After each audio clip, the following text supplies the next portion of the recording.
આકાશવાણી અમદાવાદ વડોદરા પ્રાદેશિક સમાચાર સિમ્પલ ઠક્કર વાંચે છે. સૌપ્રથમ મુખ્ય સમાચાર. મુખ્યમંત્રી ભૂપેન્દ્ર પટેલે જણાવ્યું કે કૌશલ્યવાન યુવા શક્તિ દ્વારા વિકસિત ગુજરાત થકી વિકસિત ભારતના નિર્માણ માટે રાજ્ય સરકાર કટિબદ્ધ છે. કેન્દ્રીય મંત્રી પરસોત્તમ રૂપાલાએ દેશને ત્રીજા ક્રમની અર્થવ્યવસ્થા બનાવવાના કેન્દ્ર સરકારના લક્ષ્યને સાકાર કરવા સુશિક્ષિત યુવા પેઢી મહત્વપૂર્ણ યોગદાન આપશે તેવો વિશ્વાસ વ્યક્ત કર્યો છે. મુખ્યમંત્રી ભૂપેન્દ્ર પટેલે કોડીનાર તાલુકાના ગામડાઓને જોડતા 9 રસ્તાઓના કામ માટે 18 કરોડ મંજૂર કર્યા છે. રાજ્યના ખેડૂતો આજથી ઈ ગ્રામ કેન્દ્રો ખાતેથી ઈ સમૃદ્ધિ પોર્ટલ પર ઓનલાઈન નોંધણી કરાવી શકશે. અને રણજી ટ્રોફી ક્રિકેટ સ્પર્ધામાં સૌરાષ્ટ્રનો મહારાષ્ટ્રની સામે રોમાંચક વિજય. સમાચાર વિગતવાર. કૌશલ્યવાન યુવા શક્તિ દ્વારા વિકસિત ગુજરાત થકી વિકસિત ભારતના નિર્માણ માટે રાજ્ય સરકાર કટિબદ્ધ છે. વડોદરાની એમએસ યુનિવર્સિટીના 72મા પદવીદાન સમારોહને સંબોધતા મુખ્યમંત્રી પટેલે આ મુજબ જણાવ્યું હતું. તેમણે કહ્યું હતું કે રાજ્યના બજેટમાં શિક્ષણ માટે આર્થિક જોગવાઈઓમાં 26% વૃદ્ધિ સાથે 55,114 કરોડ રૂપિયા ફાળવવામાં આવ્યા છે. તેમણે ઉમેર્યું કે નવી શિક્ષણ નીતિના અમલીકરણથી ભારતની જ્ઞાનની ગૌરવપૂર્ણ પરંપરાનું પુનરુત્થાન થયું છે.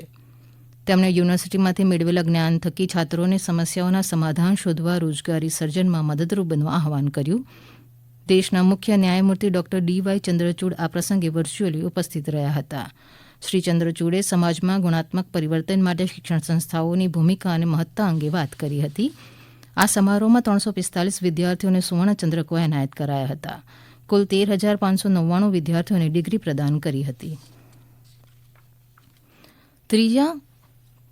દેશને ત્રીજા ક્રમની અર્થવ્યવસ્થા બનાવવાના કેન્દ્ર સરકારના લક્ષ્યને સાકાર કરવા સુશિક્ષિત યુવા પેઢી મહત્વપૂર્ણ યોગદાન આપશે. સુરતના અંત્રોલી ખાતે 500 કરોડના ખર્ચે નિર્માણ થનાર સરદારધામ ભૂમિપૂજન પ્રસંગે કેન્દ્રીય મંત્રી પરસોત્તમ રૂપાલાએ આ મુજબ જણાવ્યું. આ પ્રસંગે કેન્દ્રીય આરોગ્ય મંત્રી મનસુખ માંડવિયા, ગૃહ રાજ્યમંત્રી હર્ષ સંઘવી અને શિક્ષણ રાજ્યમંત્રી પ્રફુલભાઈ પાનશેરિયા સહિત અનેક મહાનુભાવો અને દાતાઓ ઉપસ્થિત રહ્યા હતા. આ કાર્યક્રમ દરમિયાન સેવાભાવી દાતાઓ દ્વારા એક જ દિવસમાં 68 કરોડ રૂપિયાનું દાન જાહેર કરવામાં આવ્યું હતું. સરદાર ધામના પ્રથમ તબક્કામાં છાત્રાલય, સિવિલ સર્વિસ કેન્દ્ર, judiciary, sports complex, defence academy, skill development workshop સહિત તમામ આધુનિક શૈક્ષણિક સુવિધાઓનો સમાવેશ થાય છે.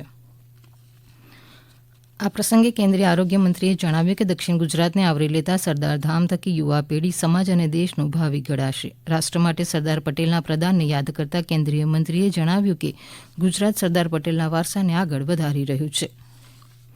મુખ્યમંત્રી ભૂપેન્દ્ર પટેલે કોડીનાર તાલુકાના ગામડાઓને જોડતા 9 રસ્તાઓના નવા બનાવવા માટે 18 કરોડ મંજૂર કર્યા છે. કુલ 18 કરોડના ખર્ચે 9 રસ્તાઓના નવનિર્માણ પામશે અને 7 રસ્તાઓને નવીનીકરણ કરાશે, જેથી લોકોને પડતી મુશ્કેલીઓનો અંત આવશે.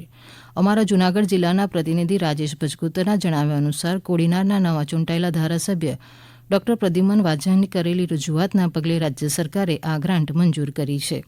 આ બજેટથી આલીદર હરમડિયા રોડ, ચૌહાણની ખાણ, Aridhiya Shedhaya, Madh, Barda, Bodva, Jithla, NH2 Dodasachi, Khalikob road, Madgaon, Sokhda, Chikhli road સહિતના 27 કિલોમીટરના નવા રોડ બનશે. જ્યારે Ajpoka, Dodasa, Bodidar, Devdi, Alidar, Sonpara, Harmidiya, Bhomeshwar road, Maliya, Ebhalvad road, Chhara, Gaganath road ઉપર સીડી વર્ક્સ નાડા પુલિયાના કામો હાથ ધરી નવીનીકરણ કરાશે. રાજ્યના ખેડૂતો આજથી ઈ ગ્રામ કેન્દ્રો ખાતેથી ઈ સમૃદ્ધિ પોર્ટલ ઉપર ઓનલાઈન નોંધણી કરાવી શકશે. કૃષિમંત્રી રાઘવજી પટેલે જણાવ્યું કે પ્રધાનમંત્રી અન્નદાતા આય સંરક્ષણ અભિયાન અંતર્ગત પ્રાઇસ સપોર્ટ સ્કીમ હેઠળ ટેકાના ભાવે ખરીદી હાથ ધરાશે.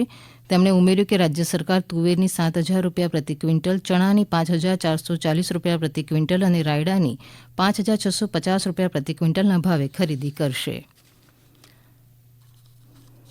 આ સમાચાર આપ આકાશવાણીના અમદાવાદ વડોદરા કેન્દ્ર પરથી સાંભળી રહ્યા છો. વધુ સમાચાર આપ અમારી વેબસાઇટ newsonair.gov.in/ગુજરાતી પર વાંચી શકશો. પ્રધાનમંત્રી આવાસ યોજનાના ગીર સોમનાથ જિલ્લામાં શહેરી વિસ્તારમાં 1 અને 2 ગ્રામ્ય વિસ્તારમાં 10મી ફેબ્રુઆરીના રોજ યોજાનાર 3 કાર્યક્રમો પૂર્વેની તૈયારીના ભાગરૂપે કલેક્ટર દ્વારા બેઠક યોજાઈ હતી.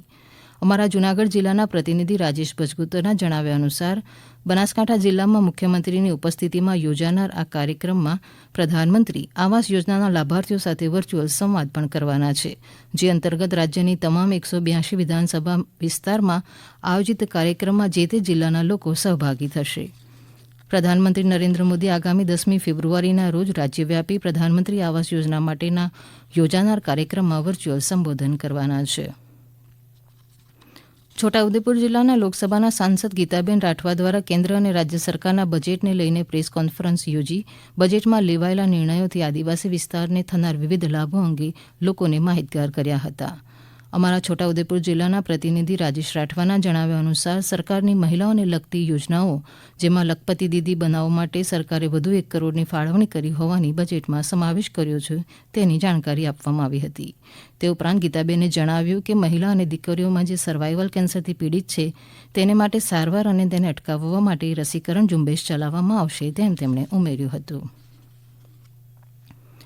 પોરબંદરમાં બર્ડ કન્ઝર્વેશન સોસાયટી ગુજરાત દ્વારા આયોજિત પક્ષી ગણતરીમાં દેશભરમાંથી 60 જેટલા પક્ષી પ્રેમીઓએ 17 ટીમો બનાવીને પોરબંદરના વિવિધ જડપ્લાવિત પક્ષીઓની ગણતરી કરી હતી. અમારા પોરબંદર જિલ્લાના પ્રતિનિધિ મહેશ લુક્કાના જણાવ્યા અનુસાર સૌરાષ્ટ્રમાં સોમનાથથી દ્વારકા વચ્ચે માધવપુર અને પોરબંદર ખાતે પ્રવાસી પક્ષીઓ મોટી સંખ્યામાં આવે છે. પોરબંદર જિલ્લાના જડપ્લાવિત વિસ્તારોમાં ગત 3 અને 4 ફેબ્રુઆરીએ એમ 2 દિવસીય પક્ષી ગણતરી યોજાઈ હતી. ગત વર્ષે 5.70 લાખ પક્ષીઓની નોંધણી પોરબંદર જિલ્લાના જળપ્લાવિત વિસ્તારોમાં નોંધાઈ હતી. રણજી ટ્રોફી ક્રિકેટ સ્પર્ધામાં સૌરાષ્ટ્રનો મહારાષ્ટ્ર સામે વિજય થયો છે. ગઈકાલે મેચના ત્રીજા દિવસે સૌરાષ્ટ્રે 48 રનની રોમાંચક વિજય મેળવ્યો છે. પ્રથમ ઇનિંગ્સમાં સૌરાષ્ટ્રના 202 રન સામે મહારાષ્ટ્રે પ્રથમ ઇનિંગમાં 159 રન કર્યા હતા.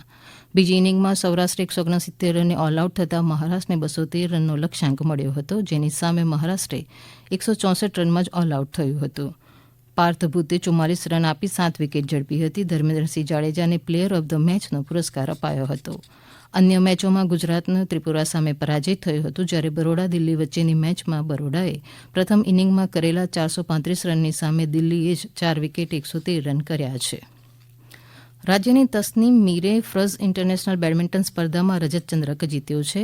તહેરાન ખાતે યોજાયેલી આ સ્પર્ધામાં તસનીમે ફાઇનલ મેચમાં વિયેતનામની ખેલાડી સામે 14-21, 12-21 અંક કર્યા હતા. અગાઉ સેમીફાઇનલમાં તેણે બ્રાઝિલની ખેલાડીને હરાવી હતી. આદિજાતિ વિકાસ, શ્રમ અને રોજગાર રાજ્યમંત્રી કુંવરજીભાઈ હળપતિના હસ્તે સોનગઢ તાલુકાના ઉકાઈ ગામે 2 કરોડથી વધુના ખર્ચે ઉકાઈ કોલોની રોડનું રીકાર્પેટિંગ કામનું ખાતમુહૂર્ત કરવામાં આવ્યું હતું. અમારા તાપી જિલ્લાના પ્રતિનિધિ નીરવ કંસારાના જણાવ્યા અનુસાર મંત્રીશ્રીએ ઉમેર્યું કે તાપી જિલ્લાના ઉકાઈના લોકોની વર્ષો જૂની માંગણી પૂરી કરી હવે 2 કરોડના ખર્ચે તમામ રસ્તાઓનું રીકાર્પેટિંગ થવા જઈ રહ્યું છે.